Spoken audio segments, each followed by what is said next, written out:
All right. It's that time. It's time for Beyond Sight and Sound. Let's do this.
Are you looking for a high-quality beach and sand scoop?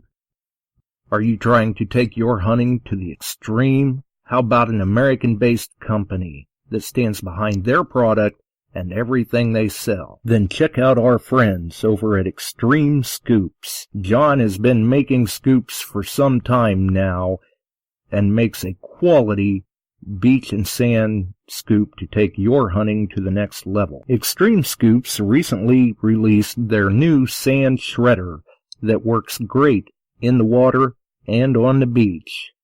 And if you're a new Equinox user, you may want to check out his Surfmaster X3 that can trap those small targets you new Equinox users are finding out there. XTREME Scoops' company approach is let's do it right. So do it right, buy it once, and go to the extreme. XTREMEScoops.com. That's XTREME scoops.com. Caution. Please do not operate motor vehicles or power equipment while under the influence of this show. Listening to this show could cause side effects such as bouts of laughter, violent binges of cabin fever, and even dreams of silver and gold. Please be advised. Now that the fine print is out of the way, on with the show. All right, we're back and we're live once again. You are listening to Beyond Sight and Sound, metal detecting and treasure hunting radio for all the really cool digging people out there. And as I look into the chat, I might have been able to beat Bill in if I hadn't had to have typed so much. No, I'm joking. Bill knew I was going live anyway. He's got the in-studio cam. But that's alright. That's alright. So for the large post there at the beginning of the chat,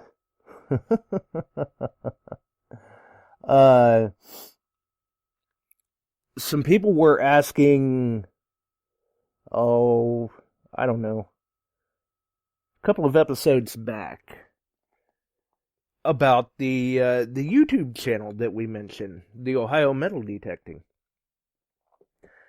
Don't know why, not sure what happened. There's been a lot of changes going on with YouTube. But it was brought to my attention that for some reason, when people search YouTube for Ohio Metal Detecting, they cannot find the channel. WTAF. I don't know what happened, but we've went ahead and taken the links that we normally have in the description.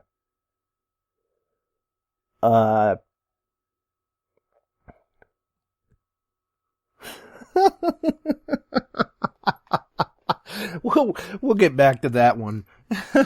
Good laugh there from Aggie. So we've taken the links that we would normally have in the description of the show, which, I get it. Some people may not be able to find them in there. And I've made that near the beginning of the postings in the chat. So if anybody has any questions about the links that we talk about, they can just scroll back to the beginning of the chat. They're archived there. Well, they're archived in the description too. But either way, people can find those links that we talk about if they're having problems trying to find whatever link it is that we're talking about. So now that I've sufficiently confused myself and everyone else, it's time to move on, right? Okay. So, links in the description as well as in the chat. We've got our friends over at Shooters and Prospectors, our friends at Extreme Scoops, our friends at DETECTEES.com, Ken, Mark, Darth, Buddy, and the gang doing a great job, definitely.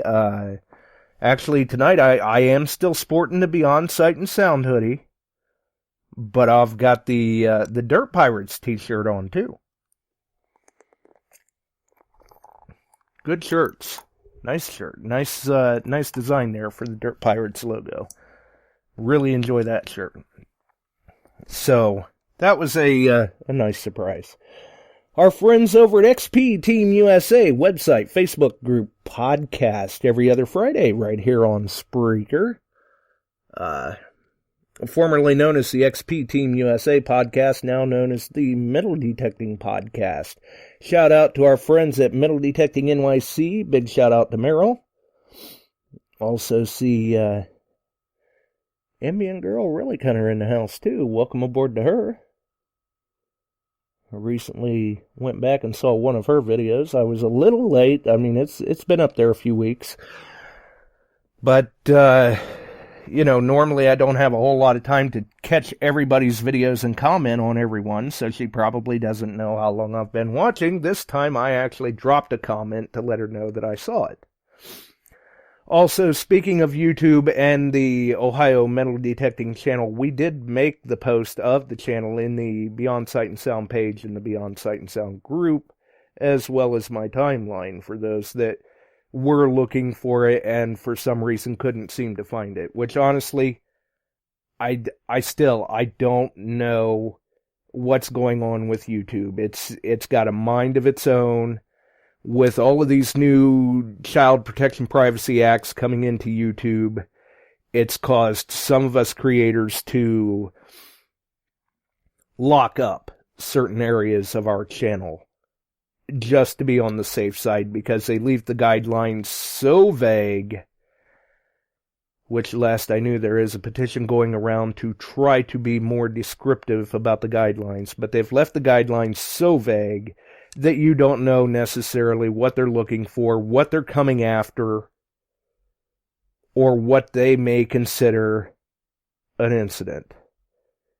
And at $42,000 per incident, and over 240 videos up on the channel, with a number of them being show archives, I can't go back and listen to every minute of every show that I have archived on YouTube to weed out which ones may not necessarily be kid-friendly because somebody may have slipped with something, so it's just better off to lock up certain areas of the channel.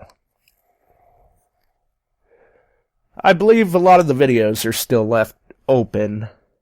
The last I knew, unless something went awry with my settings. And I do believe that, at the very least, all the ring returns are still open for viewing. And realistically, anybody else that has a little more experience in what they're doing with their channel to protect themselves as a creator, I'm all ears to discuss it sometime off air. I'm not hard to find. I've talked with a number of, we'll say, larger channels to see what steps and precautions they have taken. But realistically, at this point, everybody's still kind of in the dark. I do believe. So, moving on, we've also got the links for Post a link. Yeah, by all means, Ambient Girl, post a link to your... I'm assuming they're wanting a link to your YouTube channel.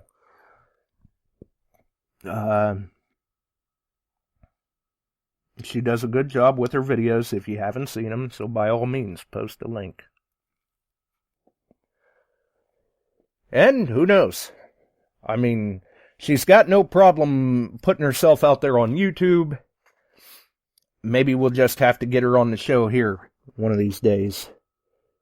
And she can discuss her YouTube channel and her adventures there as well. That would be interesting for those who would like to hear from Ambient. Go ahead and drop something in the chat. Nudge her a bit. Oh, I'm dying here. Kill me. No, literally, I'm dying here. I don't know. Hopefully everybody got what they wanted for Christmas. Apparently, somebody decided to go and get me sick.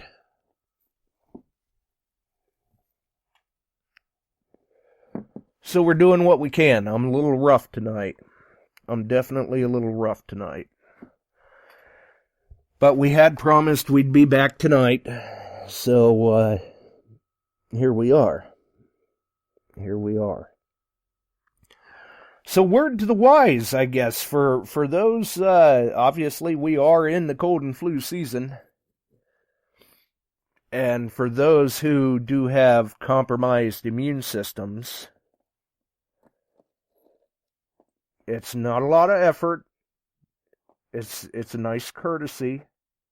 Please, for those of us that do have compromised immune systems, at least give us a heads up that you could be contagious or something, and let us be the judge of whether or not we want to deal with it instead of hitting it with us, blindsiding us with it, coughing all over us and things like that, and then telling us you've been sick for the last 2 weeks. Just saying, a little bit of common courtesy can go a long way. Sometimes those things can't be helped, though. So I see the Ambient did drop the link for her YouTube channel.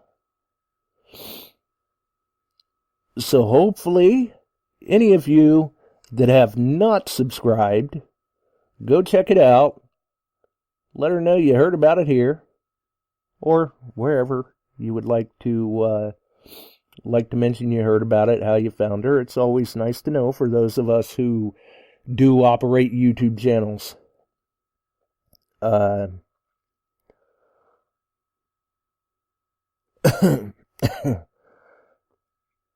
It's definitely nice to know where it's coming from, especially right now with the changes in YouTube. It seems like half the times I don't even get notifications of comments unless I happen to scroll through there and see them.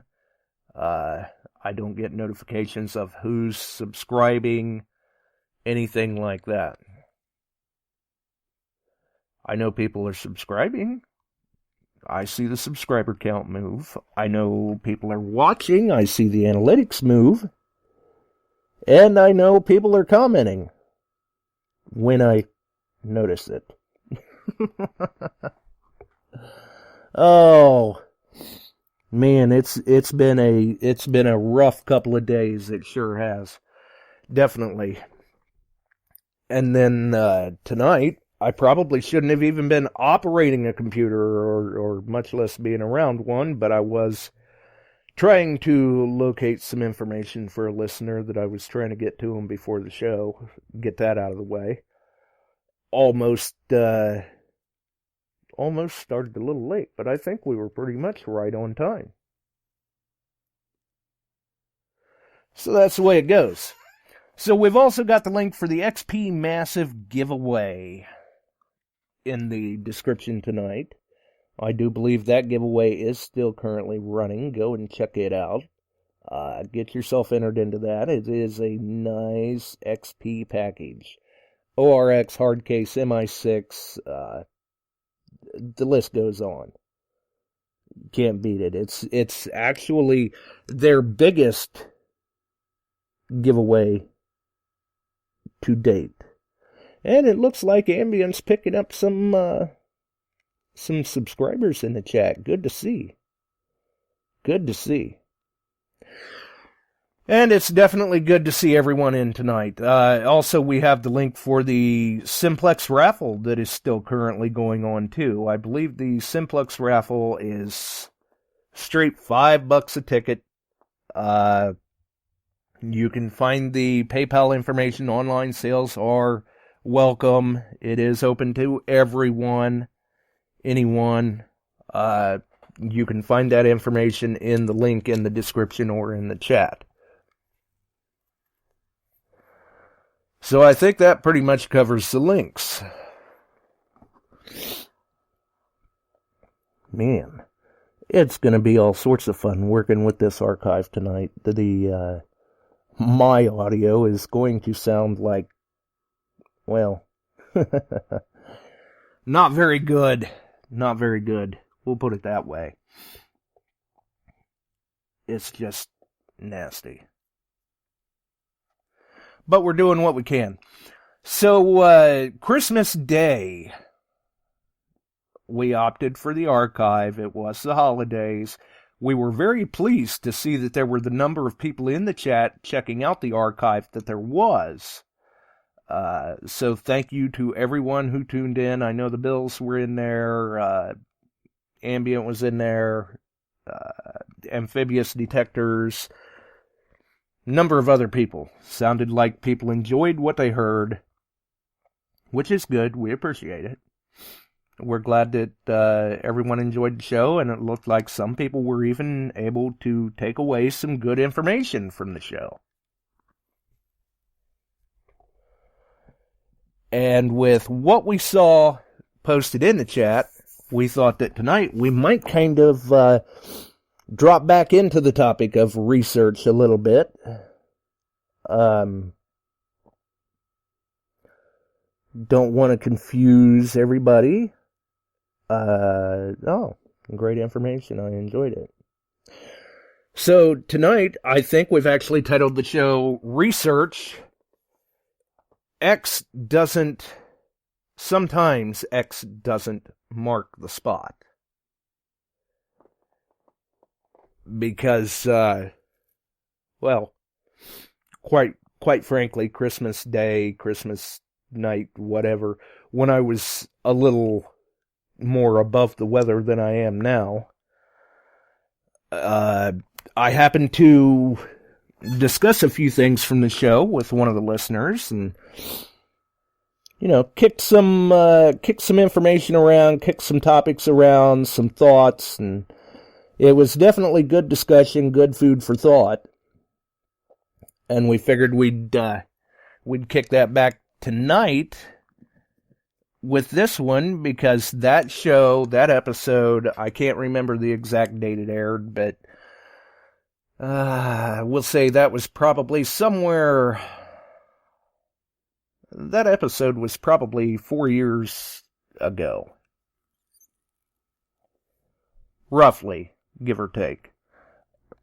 So for some of those that thought, man, I'm trying to call into the show and there's quite a delay here. Yeah, you're not kidding. That episode was from 4 years ago. But what I said in the chat still stands true. If anyone would like to discuss the topics that we brought up on the show Wednesday, or had something to add to it, they were confused about something, wanted to add something, whatever the case may be, I'm always more than willing to talk shop. I mean, just, there's a few people in the chat you can ask that they know. We've had numerous conversations off air about different aspects of the hobby, whether it's different types of detecting, different styles of detecting, research tips, techniques, hunting tactics, things like that. Detectors, pinpointers, all that stuff. So we had talked about research on Wednesday's show, and even though that information is still pertinent, it's still relatively the same. Sometimes different paths that we take to get to our spots may change due to technology. I did listen to a fair amount of the show Wednesday myself, along with everyone else, for that matter. I was interacting in the chat. And I listened to some of it tonight, actually, what I missed while I was trying to locate some information for another listener. And we talked a little bit about different websites and such, but we didn't necessarily talk a whole lot about, with technology and the information available to us today, the smartphone apps that we have access to can be quite handy as well. Gaia, Onyx, Maprika. Really kind of like Maprika myself.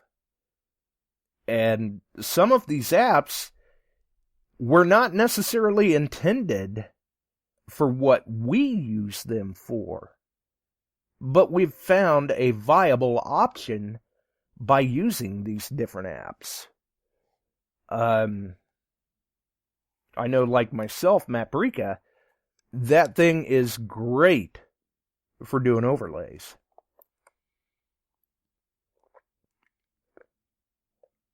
As long as you familiarize yourself with them.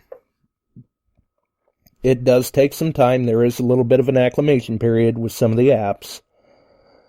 But still, not bad. It's a very viable option.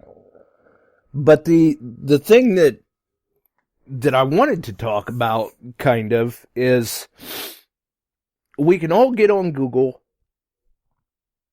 We can all search, USGS topo maps and historical aerials, the Sanborn fire insurance maps, if you're into those, like if you're hunting in a populated area. They don't do you a whole lot of good necessarily for out in the rural or the country areas, mainly the populated areas. Either way, when you look at these maps, whether it's a topographic, whether it's a Sanborn map, a survey map, whatever, a little bit of basic map reading skills can go a long way. A long way.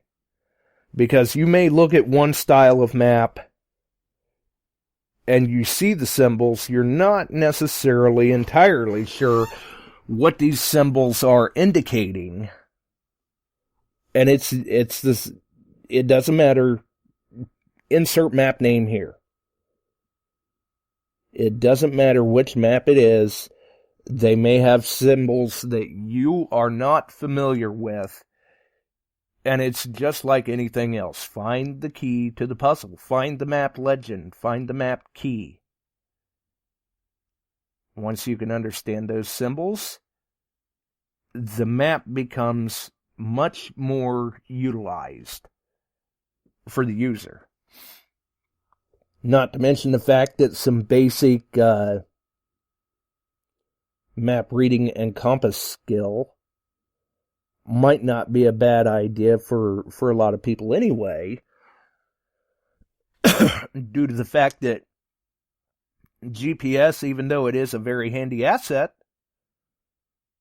some of these areas that you get into, you may not have a signal. And if you get lost, well, first off, you've got to stay calm and not panic. But if you at least know the area that you're in, you've looked at the maps, taken a copy of a map with you, whatever the case is, and have a general ballpark idea of where you are, and a good sense of direction, you're going to get yourself out of a sticky situation. It's important. Definitely important. Let's see here.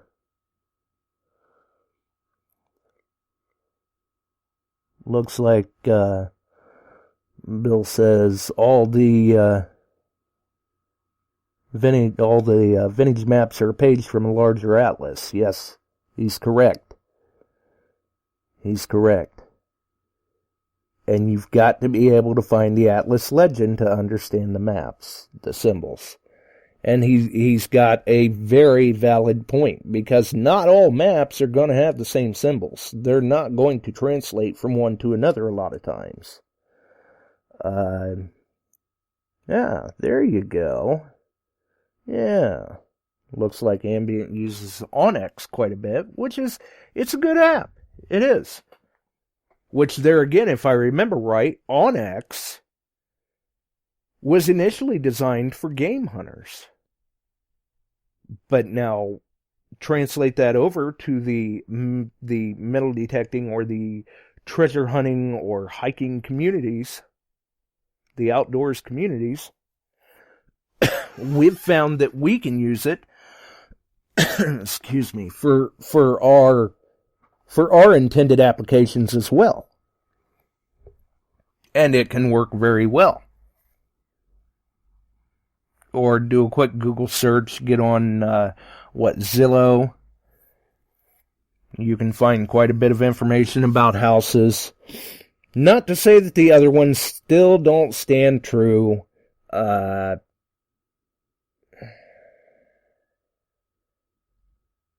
CardCal, Copernic, historic aerials, the topographic maps, the Sanborn maps, all of those still stand true for good research tools. Talk to your locals, the old timers, local historical societies, things of that nature also can be very, very helpful. Let people know that you're interested in history. You immerse yourself in it, whatever. It'll come out in ways that you didn't even realize. And especially with the old timers, they love to reminisce. They love to visit with people and talk about what they did as a kid. I've found a lot of valuable information myself on local amusement parks. They're no longer around. If you hadn't heard of them before or did your research, you wouldn't even know they were there. And I've actually been able, or fortunate enough, to talk to some old-timers in the area that they can remember stories of going to these amusement parks. So you get all your research, and contrary to what some people may think, the map makers of the day, a lot of them were very good. Cartography was an art form, basically. Yes, some of the maps can be a little ways off, or quite a ways off. Sometimes you look at a map that somebody done and you're thinking, man, what's going on here? Were they drunk that day or what? Because nothing seems to be lining up. Other maps, it seems like you can look at it, you can go out to the location and, toss an X on the map, walk out to the spot, and bang, you're right there. You're dead on it. That's great in a perfect world, right? The weather's nice there.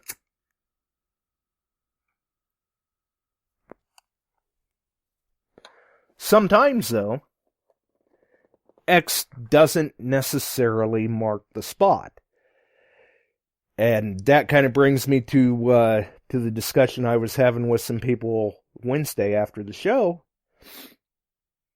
Sometimes to put an X on the map and walk right out to it. You know, your coordinates line up. Whether you did it with GPS, you actually plotted your path the old style way with the map, whatever the case is, and you get out there and you know you're on the spot, but does that really get it done for you? Sometimes you're better off, and I know there's a lot of us out there that kind of like to do it this way. The X on the map is nice. It's nice to have a general ballpark of where you're going. But a lot of the times, I don't necessarily like to go to the X. I like to start outside of the box, so to speak, away from the X. Turn on the machine and let the targets lead you in. Let the iron lead you in. Iron will lead to occupation and activity. You get into those concentrated spots, you start working them good, you're going to kick up some good items. I will guarantee it. I will guarantee it. Don't take my word for it. Ask the Bills. I know that both of them have a very similar hunting style and technique. Both of them can work an iron-infested area and still kick up a few good targets.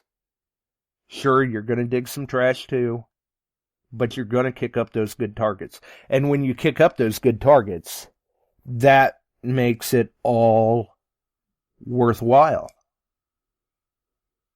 I'm sure that some of you listening tonight, you've probably been in those situations where you're hunting with a buddy and you get into an iron patch and you see them kind of bouncing around a little bit here and there, and all of a sudden they run away from there. They're, oh my God, I can't stand all this chatter in my headphones. This is driving me nuts. How do you handle this? And they can't do it. It's not for everybody. It's definitely not for everybody, I'll tell you that. Definitely not. But if you can handle it, if you can get used to it, then that's the way to go. Uh-oh. Barb says that they're racking up engines tonight in the chat. Oh boy. Well, what do you do? What do you do? Yeah, good point, Bill. Patience is the key. You've got to, it's like anything else. You've got to put your time in.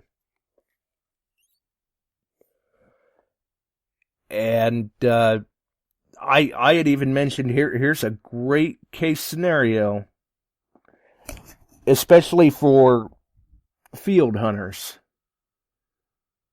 You can look at the plat maps. You can look at the old surveys. And you can see those structures in that field. You can see them on the map. So drop your pen mark, drop your X. Maybe you start looking around before you get up to the spot. Maybe you see pieces of broken glass and pottery, things like that, laying around on the farm field. Now you got to stop and wonder, that field's been plowed for how many years? So now, just because X marks the spot, those finds, the items that you're looking for, the desirable targets that we want to find, could be spread 250, 300 yards from where that structure once stood.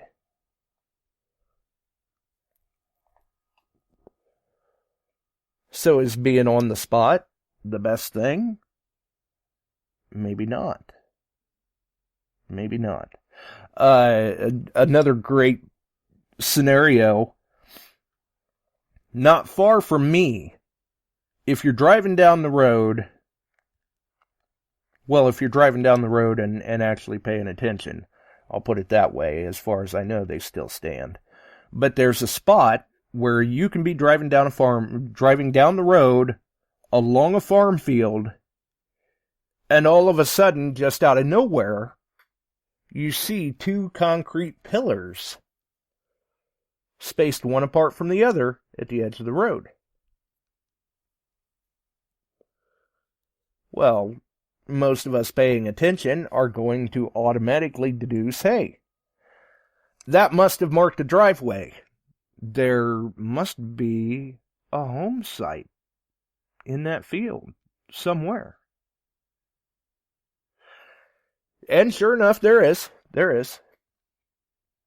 But to those of us that know the history of the site, we've done our research, we know the history, and we know that that house that once stood there, the occupant of the house was huge into coin collecting. Very big into coin collecting, actually. They had amassed quite the nice collection, you could say. And when we see with these home sites,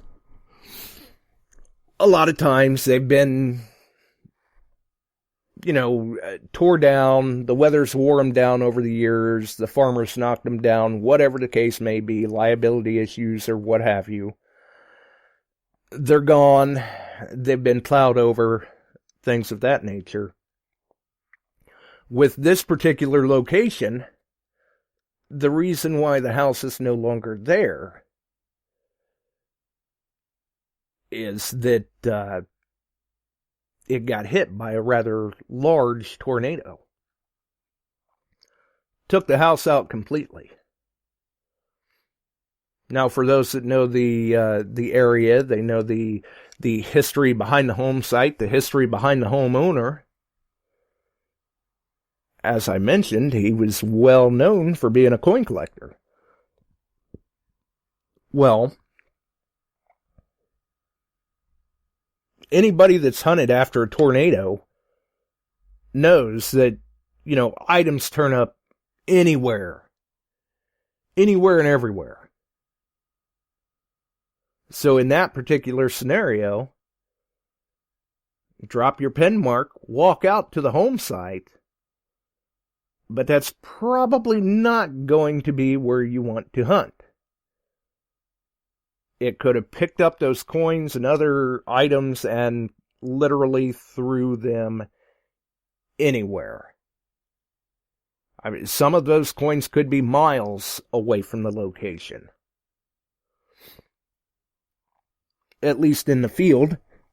And especially in this particular situation, a field that those that have done their research and got permission to be on have hunted it very thoroughly, we'll say. Well, it's a good idea to start checking the outskirts.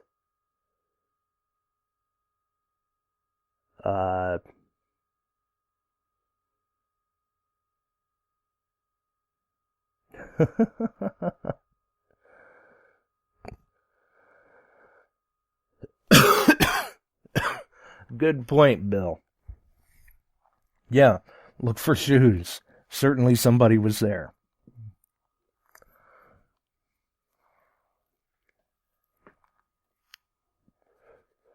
So that's one of the things. I mean, sometimes you've got to stop and think about research outside of the box, so to speak. And when you do, you may find yourself pleasantly surprised. Pleasantly surprised. Yeah, sometimes in the city. Sometimes. But you're going to get out of it what you put into it, basically. Some people, they, especially the newcomers to the hobby, they get their detector, they run to the local park. Well, I'm not finding much of anything. I'm finding clad coins, but I'm not finding anything old. Why? I mean, the ground's been here for as long as the ground's been here. There's got to be something old here. Do your research. I mean, it's an easily accessible spot. Everybody and their brothers already pounded it with detectors for the last 50, 60 years, whatever. Not saying you're not going to find anything old there. You're going to have to work for it. And chances are good you'll still kick something up. Many times to me, that almost means more for the find, because now you've hit that find that everybody has missed. Everybody and their brother's been over it. Why didn't they dig it? Could they not hear it? Was it masked by something? Is it because we're using a larger coil or a faster processor, and that's why we heard it where they missed it? Maybe all of the ground that's out there in said particular park, they just didn't cover it as well as they thought, or you didn't cover it as well as you thought.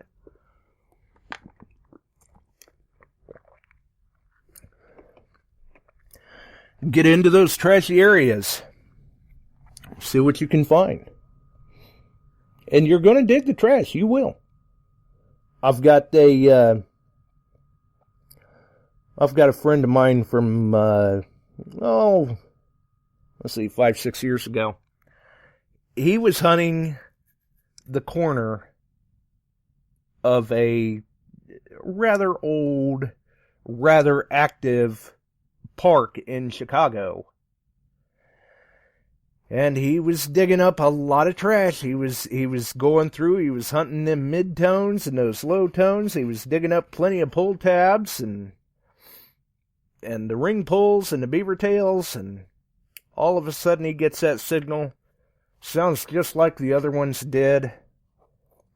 And he pops a $5 gold piece out of the ground. It was in great shape, too. But he's working those trashy areas. Kind of the same concept that those of us that hunt for jewelry in the urban gold mines, you could say. You know, the basketball courts and things like that, tennis courts, things of that nature, volleyball courts. A lot of times the same tactics that we use to pull up the jewelry that we do. And we see that Mike says that trash is just a part of the hobby. You're right. Yes, it is. It is. It's not like it's some deep, dark secret. We're all out there digging trash. It's just a lot of us don't post it up. We've seen enough of it already. It is the reality of the hobby. Some of us do occasionally post up the pile of nails that we've found and things like that. But everybody's usually more interested in posting up or more interested in seeing posts of the good targets that we've found, the interesting targets that we've found, the intriguing ones that we've found. You'll be able to find you get a hold of the right pieces of iron or trash. You may even find that you've tripped across something, you've stumbled across something. You get into the right places, maybe you hit a signal and you dig down and there's a bottle cap there or something, but just below that bottle cap, you felt your digger hit something, and next thing you know, you've got an intact glass bottle or even an old glass insulator, something like that. Maybe you get that signal and you dig down, you're in a bunch of glass, and you find out that you're in a trash pit, but you still wind up coming up with an old padlock or something that, you know, some people really get a kick out of the padlocks.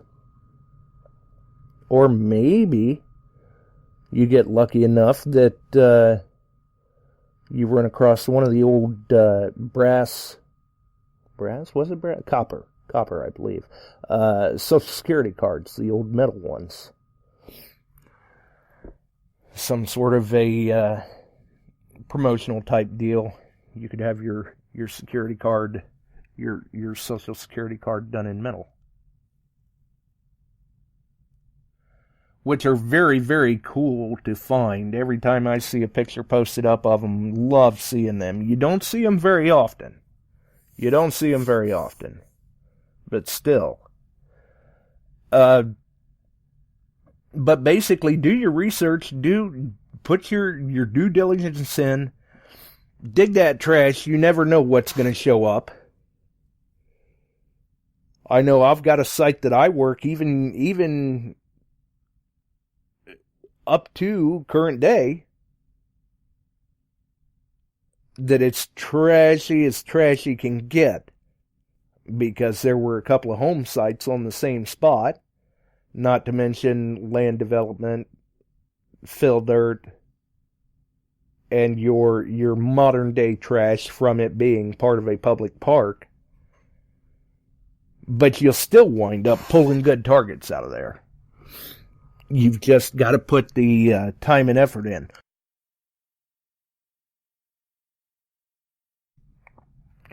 Something to think about. Definitely something to think about.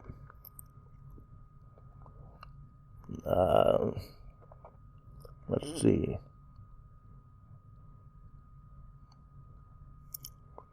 Looks like we had something in the chat. Okay.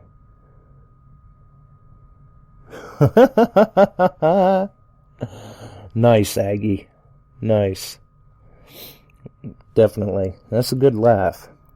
And welcome aboard to Mark. I didn't, I must have missed him earlier. I don't know. Maybe I didn't even announce the names that I had seen in the chat, but I'm sure the Bills are there. Paul's there. Bob, Barb, Aggie, Ambient, Mark, Scotty. It's definitely been good to see everybody, for sure.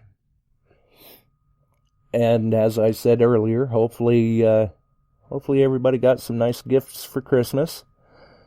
Not sure, haven't been on Facebook much lately. I see where Mark says he just got here, late as usual. Well, but he's here. He's here. So, what luck you have. And there's always the archive if you feel that you missed anything that you may need to hear about. Who knows? I mean, I'm sure that tonight my audio is a little low.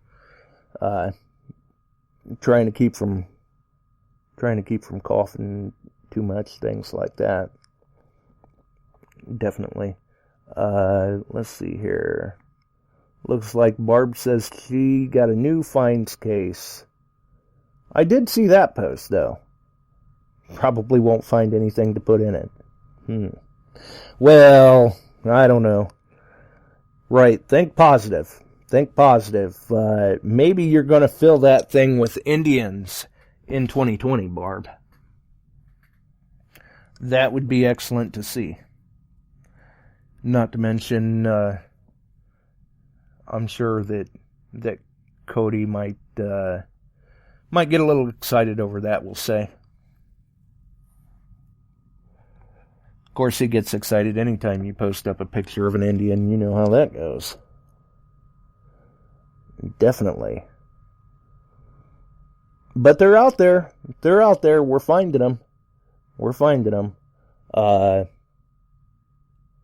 Aggie's doing her part, too, to get them out of Ohio.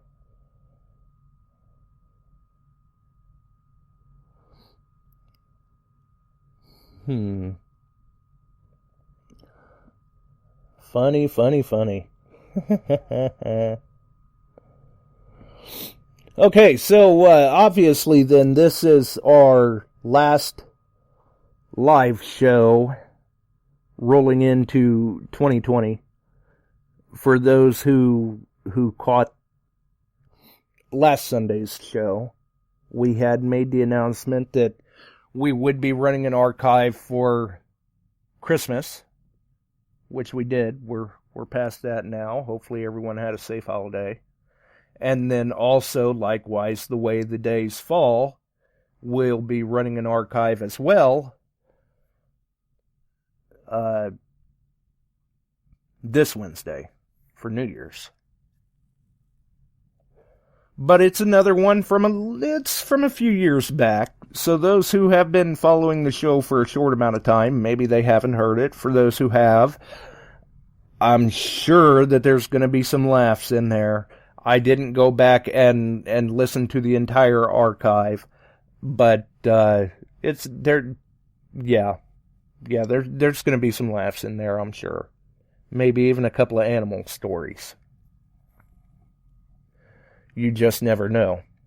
But that one is also from a few years back. Good content, though. You'll get some good information out of it for those that listen. I believe we'll be, if I remember right, I believe we'll be talking about, good job on the Indian ambient. I believe we'll be talking about hunting, I think it was hunting rituals, techniques, and superstitions. I think. But that will be the archive for Wednesday. So hopefully those that are around and able to join in, there will be that going on. And I'm sure that if she hasn't mentioned it in the chat, she can go ahead and mention it now. But if you are a member of Dirt Pirates Detecting, then obviously you can be looking forward to the New Year's Eve, that there's always something interesting going on in the group, as well as the announcement of their December Find of the Month winner, and the Dirt Pirates Find of the Year winner. That will all be going on over on Dirt Pirates Detecting on Facebook, New Year's Eve. So that'll be Tuesday. And then we'll be rolling the archive here Wednesday. And then that puts us back Sunday with another live show. Who knows what it's going to be, what's going to happen between now and then. Hopefully I'm not near under the weather. Or I guess maybe I should say hopefully I've at least got a decent voice to go live. I don't know. It's a psychosomatic thing. I'm really not comfortable with this tonight. But, like I said, we did say that we would be back. To talk with everyone tonight.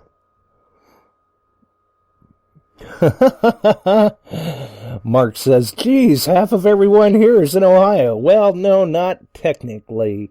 We're from all over the place, Mark. We're from all over the place. I mean, we've got them in Michigan and Indiana and Florida and New York and all over the place. North Carolina. What is this? Number bill. And poof, there it is. The number. Ain't it something how he does that? He does a good job with that. A very good job. Somebody's got to cover it since HomeFinder's been so tied up this year. Maybe I need to be paying attention to what I'm doing. I think I got that call. Yes, I got it. I can hear her in there. How's it going, Pirate? It's good. You sound like crap, though. Well, thanks for the compliment. Believe me, what I sound like and what I feel like are two completely different things, but neither of them's very good. Have you tried taking some echinacea? I've tried pushing liquids and taking pills and everything else. I think a lot of what I need to do is just convince other sick people that they need to go to the doctor. And I know my ex had RA, and he's on Plaquenil like Bell, and it's like people come near you and they're sick, and it's like, go away. Right, yeah. It's But try get some echinacea. I'll have to try that. Buy it at the health store. Take 3 times a day for about 3-4 days, and then taper off. But it'll boost your immune system. Yeah, well, when I felt something coming on, I started boosting the vitamin D intake too, because it'll help to boost your immune system, and pushing plenty of fluids. But I think I'm kind of behind the 8 ball right now. Well, someone said vitamin C. I hate vitamin C. I've taken it when I'm sick and mega dosed, and the minute I stop, I'm twice as sick. So, but echinacea does work. I've taken it going to stay with people who are sick, and, when you have vacation plans, you can't change it sometimes. So I loaded up on on the echinacea, and everybody else around us was sick, and I never got it. Hey, absolutely. I mean, sometimes you just got to do what you can to deal with it. And I'm sure some people out there would say, well, it's the cold and flu season, take a flu shot. But I don't have that option. That doesn't work for me. No, there are people that can't take a flu shot, and what sucks is the people with it should stay the hell home and not leave. Yeah, well, I think I learned my lesson pretty well this time. I think, I'm going, apparently, if there's no common courtesy, I'm going to have to be a little more proactive and basically question whether or not there are going to be any sick people around that day, and pick and choose my battles, basically. Just gotta put a sign on your door. If you're sick, go home, call me. Right. Quarantine. Do not come in. Well, but some people they don't realize what a little cold can do to somebody who is immunosuppressed. It does 3 times, 4 times worse than a normal person. Right. Yep. And it can become a concern at times. I'm still entirely convinced that one of these days I'm probably going to wind up in the hospital from something like that. But so far we're still trying to stay on the right side of the ground. I'm going to keep digging holes until they dig one for me. Well, that's good. But New Year's Eve is coming. I haven't decided what I'm giving away. I'm still sorting silver. That's a heck of a problem to have. I've been working. I worked for a little bit today, and I'm going to work some more tonight. And I'm like, I've decided I got so many Rosies and Mercs. I'm like, I could probably fill a mason jar with them. So a bunch of other really, really nice silver. So I've been kind of moving things out of cases and putting better stuff in it, and so we'll have some good stuff. I think I have 1 or 2 Dirt Pirate shirts left. Hey, those are some very sharp shirts. Thank you very much, by the way. Oh, you're welcome. I thought I had sent you one, and that night you were like, no, I don't have a Dirt Pirate shirt. I was like, PM and Ken, like, that night going, I'm ordering a shirt for Josh, get it the heck out. Right? Going, what? How does this happen? How does he not have one? Yeah, because I've had a Beyond Sight and Sound shirt for over a year. I'm like, oh man, are you messed up, girl? That's all right. There was a little bit of a lag. It got hung up in the mail or something. But I do. The last couple of hunts, I have, I don't know how many hundreds of freaking silver coins. That's just dimes. And tons of war nickels. I'm like, well, what in the heck am I going to do with them? And I think I just pulled about 50 wheats that where they came from. Probably my mother. I don't know. Probably. I have so many around here. My mother, like, kills me in wheat. Yes, she is a slayer on cash drawer finds.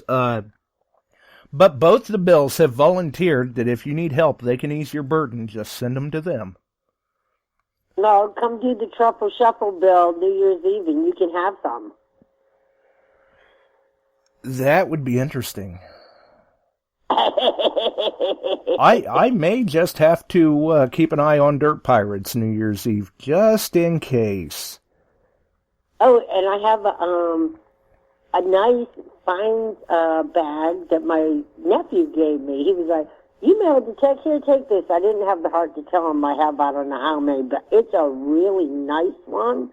I don't know where he got it, so I'm going to give that away. And I haven't decided. I'm still, like I said, still going through coins. I ain't giving no engines away. Y'all can forget that. Right, yeah, those, you keep a pretty tight grip on those. Of course, then again, who can blame you? I guess I do too.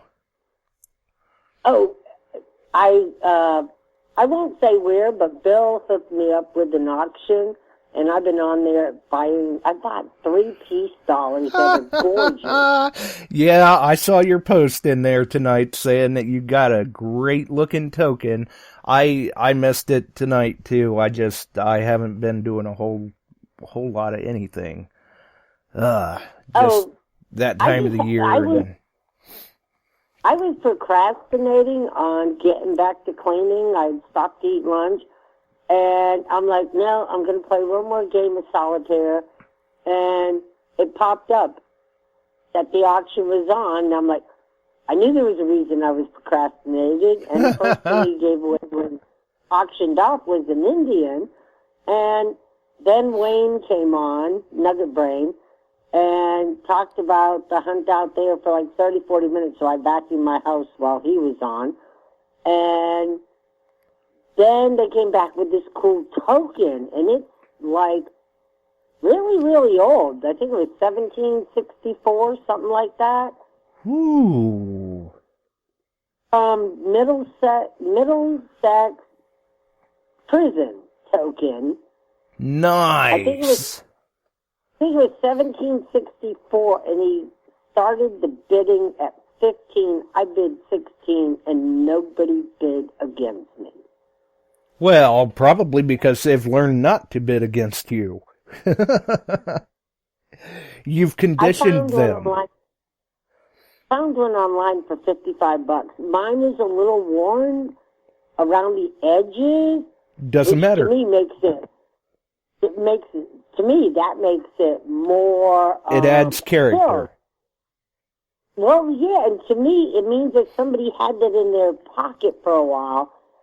But the other details were better than the one that I found online. Well, and you can always look at it this way, too. For those of us that don't have that token, it looks better than ours. Well, and I said it was rare. I actually gave him $20 for it. I said, it's worth 20, probably it's worth a lot more than 20. And so I said, I'm giving you 20. And he was like, thanks. And I'm like, but don't send it. Because I only bought the Indian and that, and I'm like, I'm not right, I'll be back for more. Yeah, he does it every couple of weeks, and so he's in my notifications on, like, every device I have. There you go. Make sure you've got that bell clicked and those notifications turned on.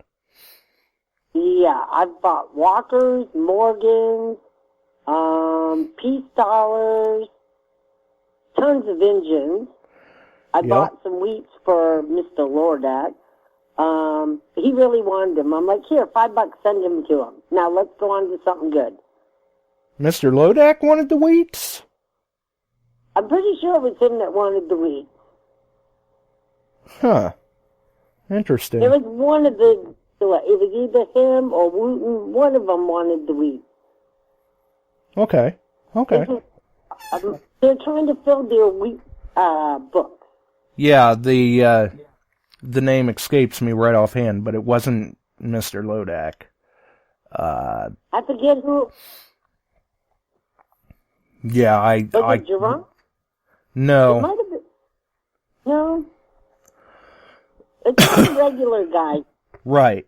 And so I'm like, here, I'll pay for them. Send it to them. Very nice of you. Yeah, it was like, let's move on to something better. But Wait he does a minute. have a great art. I got When some did he killer sneak in arrows. there? Welcome aboard to Lenny. Yeah, hey, Lenny. Well, good to see Len. Hopefully he's staying warm up there where he's at. Yeah, he stopped auctioning off his gold. I got some killer gold nuggets from him and some killer arrowheads. They're just an investment. Right.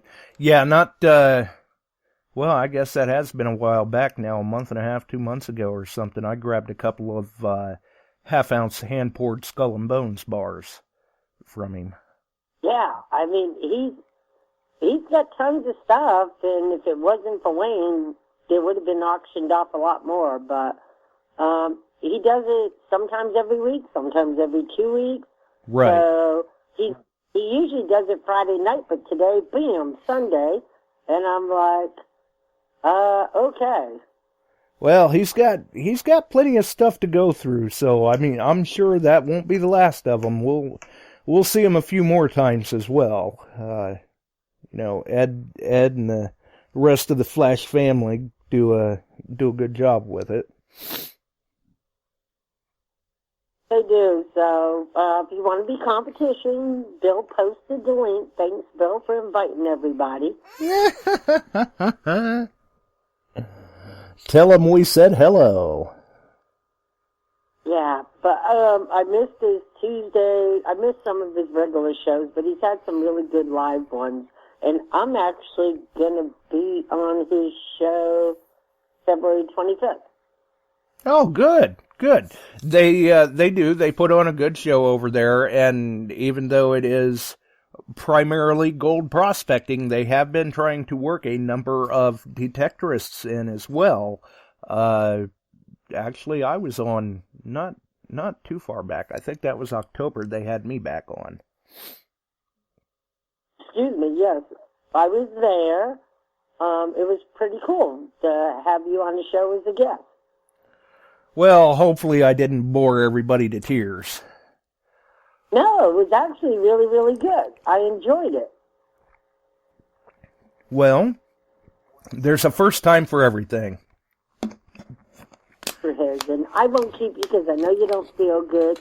But again, join us on New Year's Eve. Hoping I can get the guys all together to vote on the find of the month. And if not, Josh and I will make the decision. Or I do have to get all the posts because I want to post for the find of the year. The find of the month, and I want to post everyone's pictures for the find of the year. And see how people vote and see if they can persuade us to pick a winner that way. Right. Hey, you never know. And you never know, depending on how I'm doing Tuesday night, I may even send you a message with a couple other little prizes to toss out there. Cool. So, I mean, I have other stuff. I'm just kind of going through it now, so I will let you go. I hope you feel better. Stay away from sick people. Right. Yeah, that's pretty much the train of thought we're going with right now. I may have to brave a collection of sick people, though, because I think this one may wind up resulting in a trip to some sort of medical facility. Well, I hope not, but lots of fluids, non-alcoholic. No. Yeah, no alcohol. It's all been water and juice, although I wouldn't turn down a good bottle of whiskey right now. Burn it out. But, we do what we can. Actually, moonshine kills about everything, so you might want to take a swig of that. Well, I would, had I had any around, but for some reason I just can't keep that around. something happens. There's a hole in the bottom of the bottle or something. All right, well, you take care, Josh, and hopefully you'll be okay and be at home and not nowhere else. Right, exactly. And, who knows? Maybe it's just the pirate in me, why I can't never seem to keep anything in that bottle. Bill says if you need some insurance, call him. Bill, just deliver it. He doesn't need to call. He's sick. Deliver. You only live, what, an hour away? Well, no, actually, I'm about, I think I'm about 2.5 from him. He ain't got nothing to do. Just go for a drive. You can metal detect on the way. He just deleted his comment, smarty pants. Yeah, I saw that. It's all right, though. I know where he's at. I might just be able to find him. Okay, well, you take care, and I hope you feel better. Hey, you too, and nice to see you had a good Christmas and everything, and hopefully all goes well for New Year's, and may 2020 be a fantastic year for you. As long as I find an engine before Cody does, we're good. That's right. It'll be a great year. Okay, night, Josh. All right, we'll see you, Barb. So, I think we are going to roll on out of here. Welcome to Lenny from XP Team USA, fellow XP Team USA member there in the chat. Shout out to him. Going to be a great 2020 for Team USA, I'm sure. Good to see Lenny. Hopefully he's staying warm and doing well. Definitely. Other than that, like I said, this Wednesday, it's another archive, and hopefully I can shake off whatever this is that's getting at me, and we'll be back and full steam ahead for 2020. Hopefully everyone has a wonderful New Year's. Stay safe, be well. If you can get out there and try to find something, by all means, get out there and find it if you can. Post up those photos. You know how we like to see them. Don't forget the XP Massive giveaway. It is the largest package to date that I am aware of. Gonna be a nice package for the lucky winner for that. And we do still have that link in the description as well as in the chat. Until the next one, if you enjoyed the show, make sure and throw us a like. You can follow us here on Spreaker, Facebook, iTunes, iHeart, many of the other wonderful podcast distribution services, and Ohio Metal Detecting on YouTube. Have a wonderful evening, folks. We're going to roll. We'll catch you on the pages.